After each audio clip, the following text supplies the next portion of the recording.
ये किसको हाथ ना लगाए। आपको मैं बताता हूँ किस तरह से कानून चलता है। आप बुलाए मोबाइल, एमपी पुलिस नहीं होती तो फिर आप पुलिस है।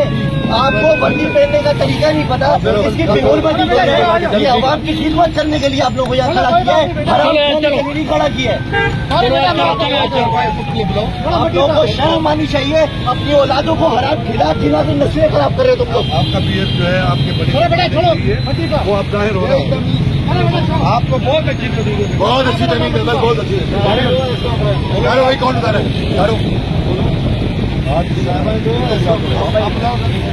आप एमपी बोला को हाथ नहीं लगा सकते। के अंदर इतना है ना,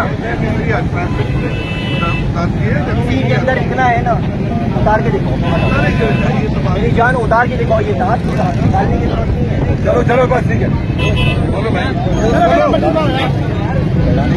कोई बात नहीं।